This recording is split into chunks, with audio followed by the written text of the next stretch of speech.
శ్రీ పొట్టి శ్రీరాములు నెల్లూరు జిల్లా బోగోల మండలం రైల్వే బిట్రగుంట దక్షిణ భారతదేశంలో నాడు తెల్లదొరల కాలంలో లిటిల్ ఇంగ్లాండ్గా పిలువబడిన రైల్వే బిట్రగుంట గత 40 సంవత్సరాలుగా రైల్వే ఉన్నతాధికారుల నిర్లక్ష్యం మరియు ప్రజాప్రతినిధులు ఎమ్మెల్యే ఎంపీలు నిర్లక్ష్యం వలన నేడు రైల్వే బిట్రగుంట ఎన్నో మౌలిక వసతులు ఉన్నప్పటికీ అభివృద్ధి నోచుకోక కాలగర్భంలో కలిసిపోతుందని రైల్వే బిట్రగుంట అభివృద్ధి కమిటీ సభ్యులు తమ ఆవేదనను వ్యక్తం చేశారు.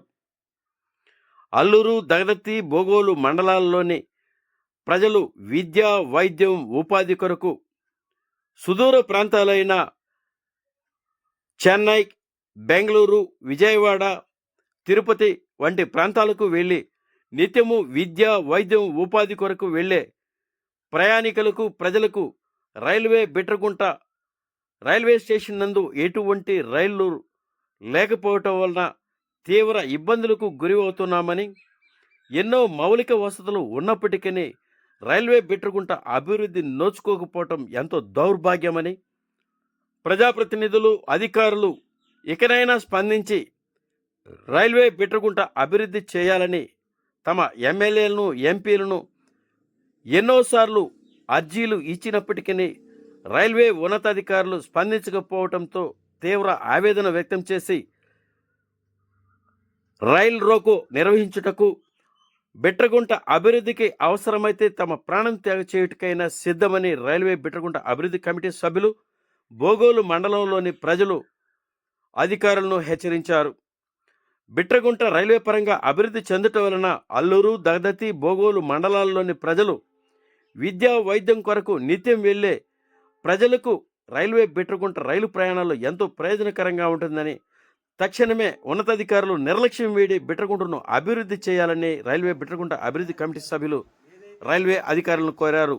పై కార్యక్రమంలో railway RPF SI Kiran Kumar, railway special branch Ramanaiah, Chittibabu, railway సిబ్బంది మరియు బిట్రగుంట అభివృద్ధి కమిటీ సభ్యులు పాల్గొన్నారు.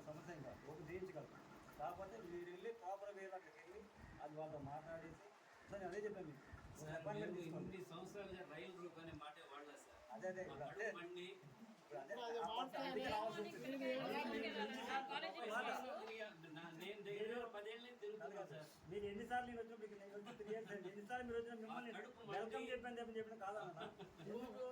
తర్వాత మన బిట్రగుంట డెవలప్మెంట్ కమిటీ వాళ్ళు వచ్చి ఒక రిప్రజెంటేషన్ ఇచ్చారు, ఒక మర్జీ ఇచ్చారు ఎస్ఎఫ్ గారు.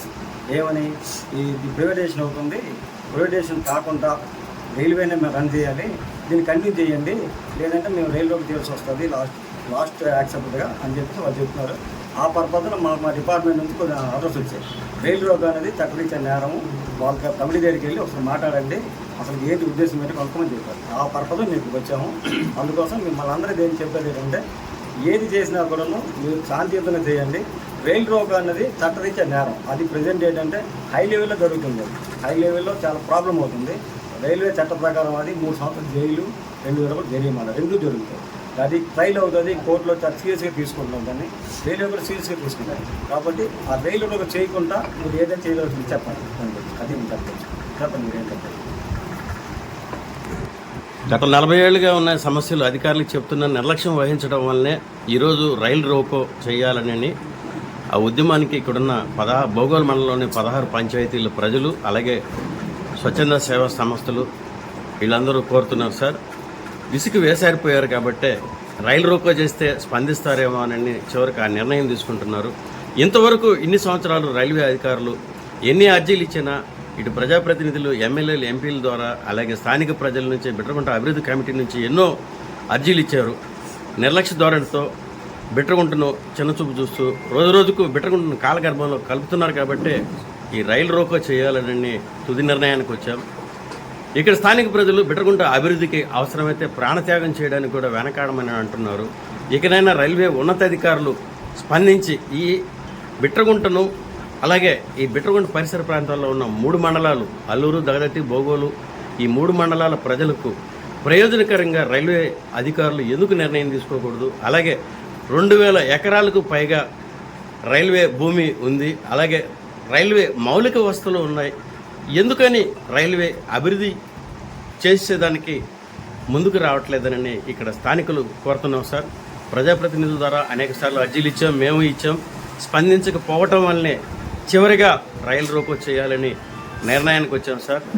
కాబట్టి మీ ద్వారా రైల్వే ఉన్నతాధికారులకు బిట్రగుంటలో గతంలో కరోనా టైంలో ఎత్తివేసిన రైళ్లను మరలా పునరుద్ధరించాలని, బిట్రగుంటను అభివృద్ధి చేయాలని, మా తరమే కాకుండా భావి తరాలకు కూడా ప్రయోజనకరంగా ఉండాలని ఈ ఉద్యమాన్ని చేస్తున్నాం సార్.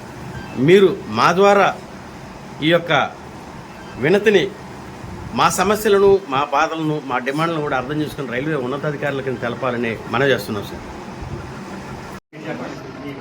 ఎస్ఐ గారు మాట్లాడుతున్నారు.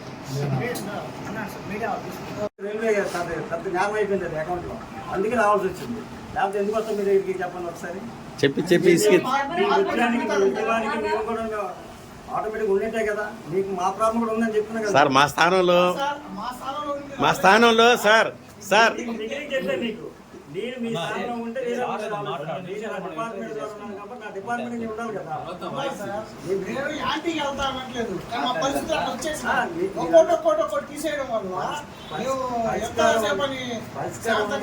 గవర్నమెంట్కి వెళ్ళడం కాదు పరిష్కారం అంటే. పరిష్కారం అంటే మార్గాలు ఎదుర్కోవాలి ఫస్ట్ సార్. చివరికి మెమో ట్రైన్లు కూడా ఎత్తేసి ఇంకేంది సార్, పాదయాత్రలు చేయాల్సిందే. మేము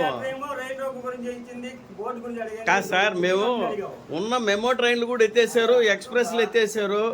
ఎట్లా పోవాలా?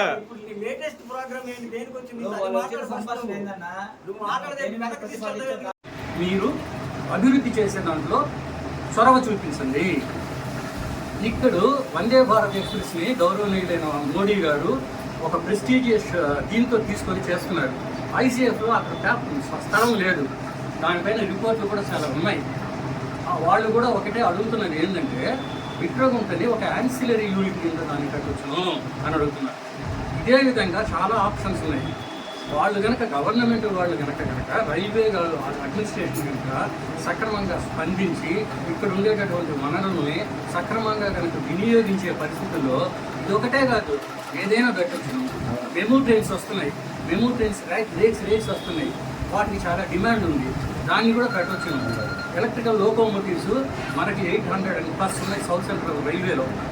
దాంట్లో 400 కనుక పైన కనుక్కుంటే POH పెట్టాలి, పీరియాడికల్ ఓవర్ హాలింగ్.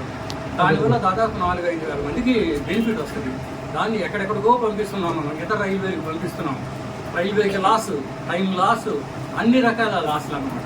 ఇటువంటి వాటిని కనుక అవాయిడ్ చేసేదానికైనా దాన్నైనా పెట్టవచ్చు. ఎన్నో ఉన్నాయి, ఇవే కాదనమాట. వాళ్ళు కనుక అనుకుంటే ఏ రకమైనా చేయొచ్చు, కానీ ఏమీ చేయడం లేదనేది మా బాధ. మమ్మల్ని ఒక పిల్లిని గోడకి చేస్తున్నారు. దయచేసి మమ్మల్ని ఆ స్థితికి తీసుకొని పోవద్దు, మమ్మల్ని గమనించండి, మా బాధలను అర్థం చేసుకోండి. బిట్రగుంట రైల్వే సెంటర్ని చక్కగా అభివృద్ధి చేయాలని కోరుతున్నాం. ఒకటి కనుక మొదలైతే మిగతా అన్నీ కూడా వస్తాయి.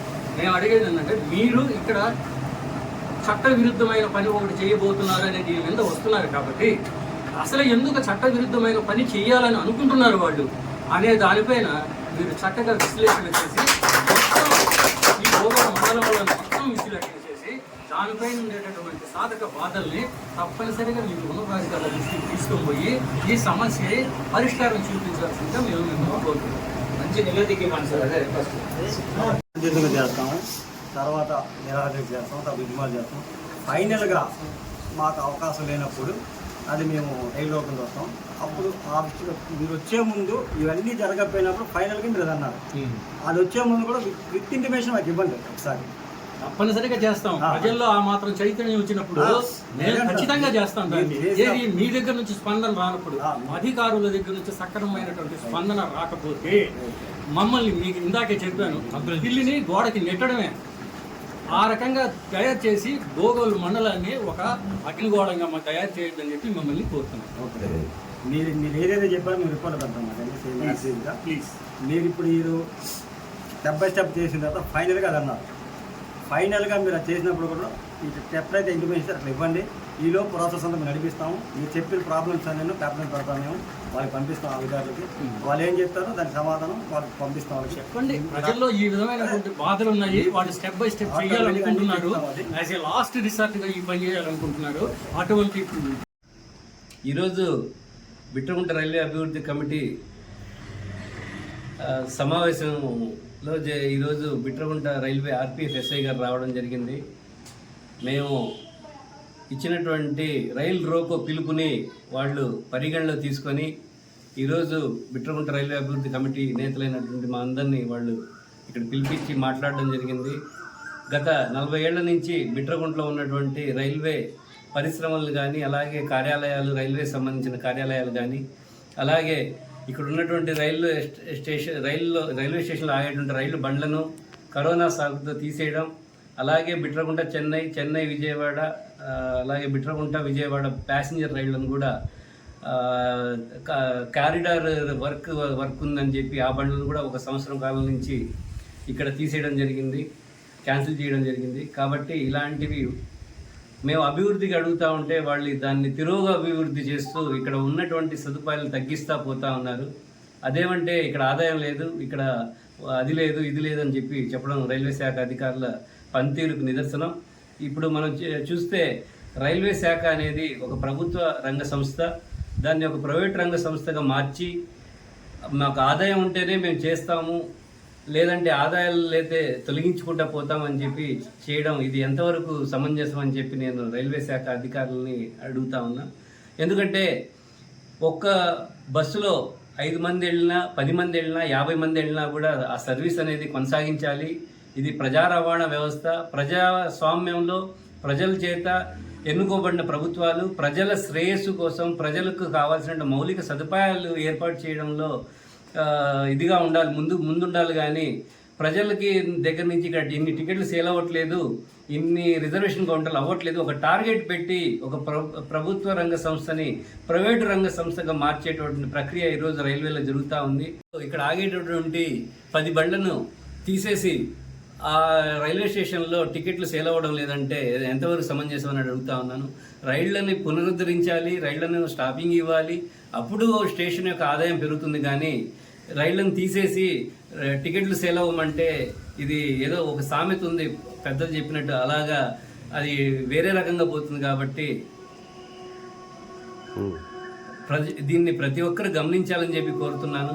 ఈ యొక్క ప్రాంత అభివృద్ధికి ప్రతి ఒక్కరు, యువకులు, మహిళలు, వ్యాపారస్తులు ప్రతి ఒక్కరు ముందుకొచ్చి ఈ బిట్రగుంట అభివృద్ధికి మాకు తోడ్పాటు అందించాలని చెప్పి, భవిష్యత్తులో మేము ఎలాంటి అరెస్టులకైనా సిద్ధమే అని చెప్పి తెలియజేస్తూ బిట్రగుంట అభివృద్ధి కోసం మేము అహర్నిశలు పాటుపడతామని చెప్పి తెలియజేసుకుంటా ఉన్నాం. జిందాబాద్ బిట్రగుంట రైల్వే అభివృద్ధి కమిటీ.